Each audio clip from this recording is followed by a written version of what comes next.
Everybody buys on the internet these days. We certainly do in our family, and there's nothing wrong with that. Buying on the internet is a great way to shop. There are a million different choices, wonderful companies that will sell you all kinds of stuff, and a lot of times you can save money.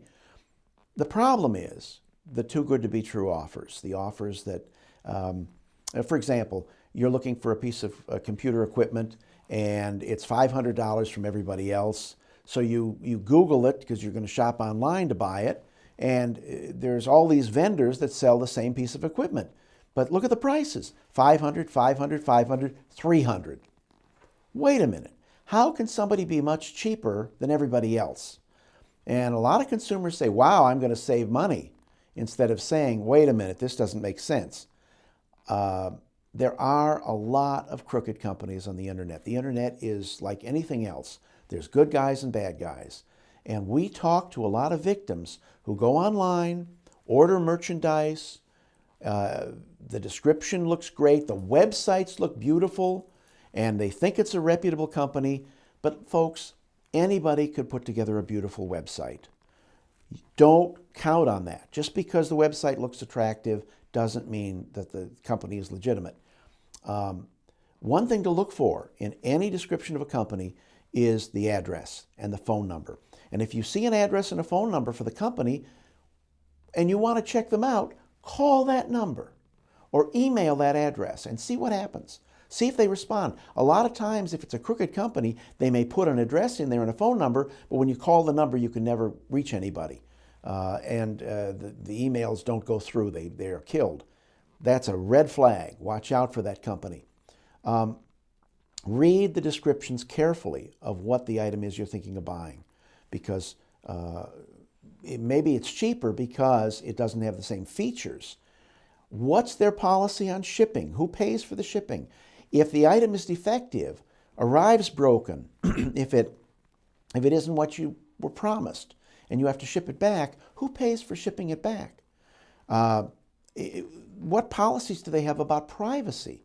If you order something from a company and you've given them your credit card number or your debit card number, what do they do with that? Do they have a privacy policy, or do they sell your credit card to everybody else? How do we know there's privacy when we get on a website with the browser? What are we looking for in that website address? Well, you look at the HTTPS at the top of the address, the URL, the code, or you look for the little lock. There's a lock that is either locked or unlocked on your screen, and that usually will tell you it's a secure website. That's what you want to do if you're ordering. Always pay with credit card or go to PayPal or one of those services. But be very careful.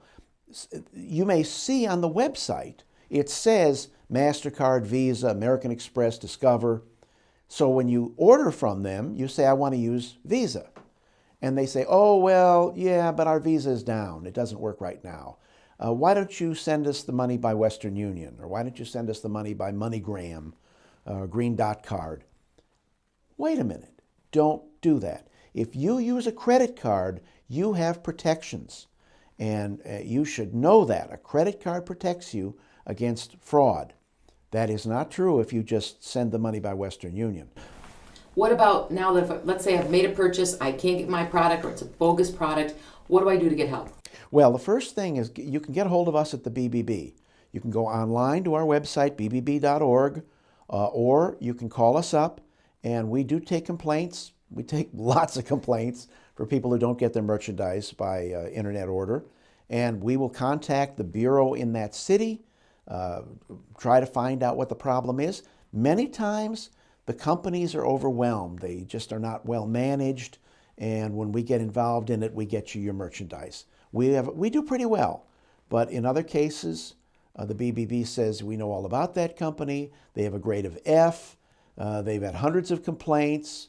They don't respond to any complaints. We've turned it over to the Attorney General of our state, and the company disappears. You know, that's one problem with internet. It's anonymous. They can disappear.